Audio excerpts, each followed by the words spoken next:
Welcome to Joe Reviews. Today I'll be reviewing my experience with the Peloton Tread. I've been using it for about 6 days a week for the last 6 months, so I've got to know it pretty well in that time. I'll cover my experience with it, what I like and don't like about it, also why I think the Tread Plus, which has been re-released, is a terrible value when compared to the Tread.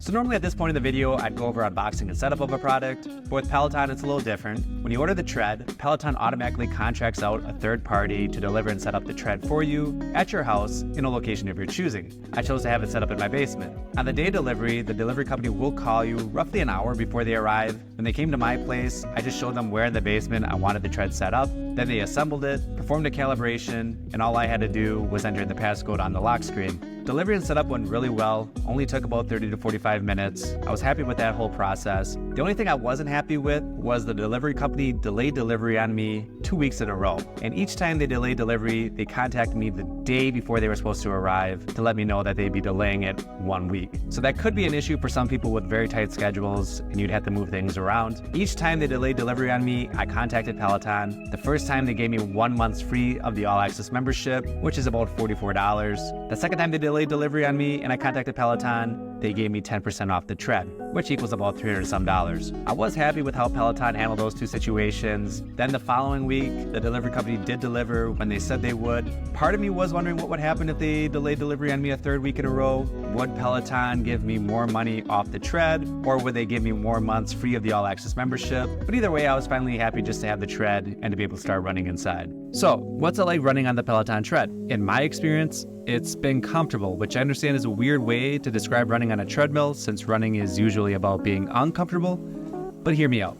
The Tread feels like it has some give every time your foot hits the belt, which is better for your joints and allows you to run farther. Making changes to the speed or incline is easy. With the well-positioned control knobs, you can spin forward or backward the knobs to increase or decrease speed and incline. The incline increases in increments of 0.5% and the speed increases in increments of 0.1%. By pressing the button, you go up 1 whole point. I was worried the control knobs might be in my way when swinging my arms and I'd accidentally hit them, but it hasn't been an issue. I wish the speed knob were a bit more precise. It's tough to get the exact speed you want while you're running. If I only want to increase my speed slightly by 0.1%, I'll lightly rotate the knob. Sometimes the speed doesn't increase at all, and other times I'll increase the speed more than I wanted to. Another concern I had when purchasing the Tread was how noisy would this be? I run early in the morning, around 5, and I didn't want to wake my fiance. To my relief and hers, the Tread is pretty quiet. Without anyone running on the treadmill at 8 miles per hour, the decibel rating is 66. With me running on it at the same speed, the decibel rating is 75. So fortunately, I'm able to do my run without waking her up, and hopefully someday I won't wake any kids we may have up. An issue with some treadmills, usually less expensive ones, is you'll notice the screen shake or wobble when running. When I'm running with no incline, I haven't noticed much of any screen shake.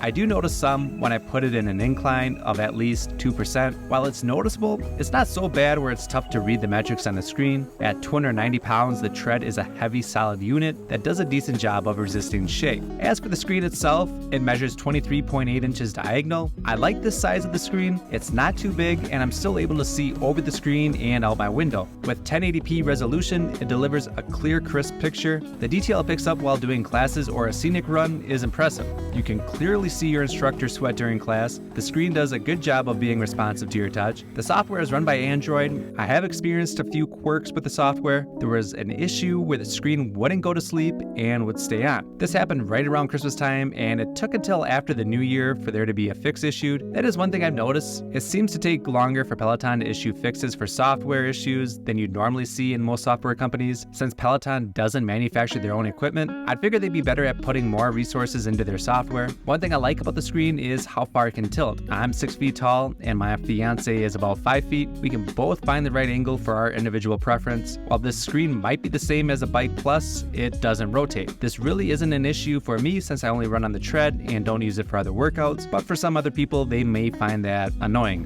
While running, you'll have access to a lot of information. Besides your pace, speed, and elevation, you'll also see your heart rate if you pair a heart rate monitor to the Tread. I paired my Apple Watch, which was pretty easy to pair. You'll also see the time that's elapsed and how much more time is remaining. Depending on the class you pick, you'll also see a leaderboard. Your position in the leaderboard isn't determined by speed or distance alone, it's determined by total output. Your output is measured in kilojoules. Speed and incline determine your total output. You could potentially be running at a slower pace and still pass people people up on the leaderboard if you're running at an incline and the people you're passing aren't. It provides you with a little competition and gamifies the running a bit. Plus, you can see your personal record for total output, which for me has been a huge motivator to run faster and improve. Moving on to the app, to really get the most out of the Tread and most Peloton products, you're going to want to pay for the app membership. You can still run on the Tread without it, but you'll only have access to 2 pre-recorded classes and the Just Run feature, which, as the name suggests, is basically just a blank screen that tells your time and the distance that you've run. I personally think the membership is a little steep at $44 a month. You'll be spending over $500 a year just to access the classes. Unless you're someone who had a gym membership to primarily use the treadmills, then this probably isn't the worst deal. However, one membership covers multiple Peloton equipment such as the bike and rower. I like that there is a large selection of classes to choose from. If you're looking to just go on walks, there are classes for that. If you want to run intervals or do a tempo run, there are classes for those. The instructors do a great job of keeping things upbeat and motivating people to push it.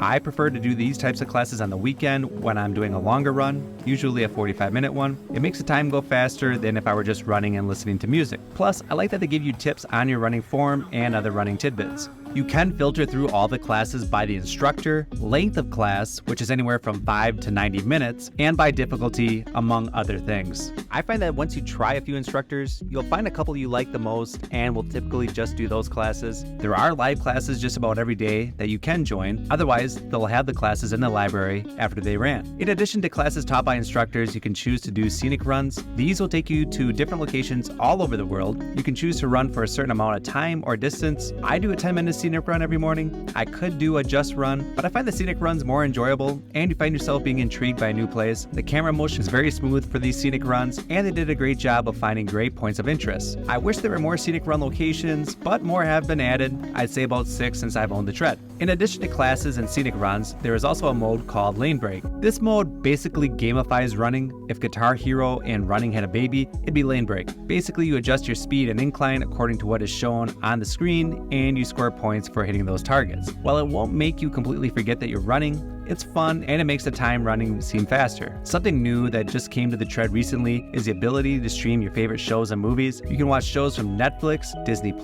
Max, plus a few more options. I haven't tried the streaming option, but my fiance likes to stream shows for her longer runs. I'm surprised it's a feature just being added now, but nonetheless, I think it's a great option for people who would prefer to watch TV while walking or running. Switching gears here a bit, I wanted to talk about maintenance briefly with the Tread. As with all treadmills, some light maintenance will be required eventually.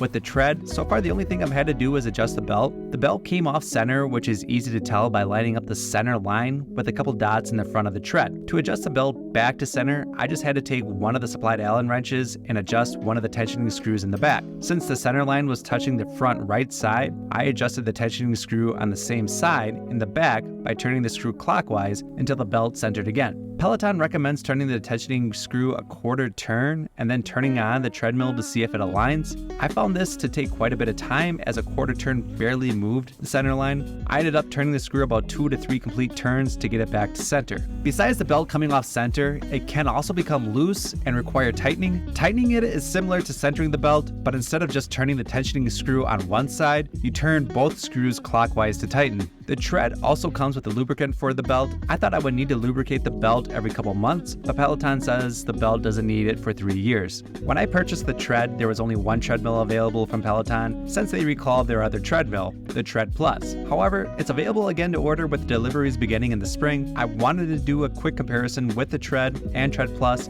as I was looking to see if it would be something worth upgrading to. Spoiler alert, it's not. The first difference you notice is the price. Coming in at $6,000, the Tread Plus costs twice as much as the regular Tread. A few noticeable benefits you get with that price increase is the larger screen at 32 inches versus 23.8 for the Tread. The Tread Plus has a slatted belt, which provides better cushion, and 67 inches of running space versus 59 for the Tread. Another difference is the Tread Plus has free mode where you power the Tread through your own muscles versus having the motor move the belt. From these differences just mentioned, the larger running area would be of most interest to me. I find with the Tread, my feet occasionally will run off near the back, especially on incline workouts. Also, the Tread Plus's belt is even with the side rail, where on the regular Tread, the side rail sits above the belt. I will occasionally rub the side of my shoe against the side rail, which has scuffed them up. Despite some obvious advantages of the Tread Plus, there are a few specs the Tread has that are actually better than the Tread Plus. The Tread has a larger motor, however that may be needed for the type of belt it has, but it does have a better processor, more RAM, USB-C versus USB-A for the the Tread Plus, better front camera, and more up-to-date Bluetooth connectivity. While the Tread advantages are smaller, for an extra $3,000 to have the Tread Plus, I don't think it's a good deal. One final thing to discuss before wrapping this up is reliability. So far, the only two issues I've had with the Tread were the screen wouldn't go to sleep and the belt coming off center, which is easily adjustable. A quick look at some of the reviews for the Tread reveal a different story, with people having all sorts of issues. I kind of wish I didn't look at the reviews. The biggest problem is the speed at which Peloton can fix issues. People complain about having to wait weeks or longer for someone to fix their machines, only to find out they have to spend $700 on a new screen, or the problem can't be diagnosed. This is one of the disadvantages of ordering a treadmill through Peloton and not through your local fitness store. Service will probably not happen as quickly as you'd like. In the end, I'm happy with the Peloton Tread. It's a great treadmill to run on, with a ton of options for classes, scenic runs, entertainment, and so forth. You'll have no reason to be bored on your next run. The instructors are great motivators and provide helpful tips to improve your running form. The screen looks great and offers crisp, clear details.